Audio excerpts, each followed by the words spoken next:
So I'm coming in the back door. This is our backyard. It backs up to 31 acres of property. Super quiet. That's our shed that Dave loves. I'm making chili, and this man has spent 2 days on the floors. Floors are beautiful. Fireplace is gonna go all the way up. Stacked stone. He built this seating area. All the wood stuff. Look at this guy. Wow. He did these ceilings himself and the electrical.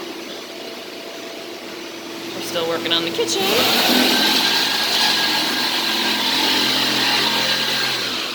Work in progress, but it's coming along. We put up this wall, nice privacy wall.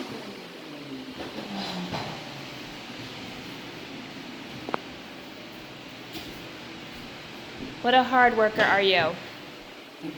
Oh my gosh, you're almost done. That's amazing. Oh, really cool. I've only been here for 1 week. He's been here for almost a month. This is our front yard. We're having a landscaper come out and work on that area over there. And then the pond needs to be mowed. But we're aware. And this is all the crap that will eventually go away, and it's our beautiful porch that we hang out on every night. This was left from the owners. This is a fireplace cover. Lots of birds.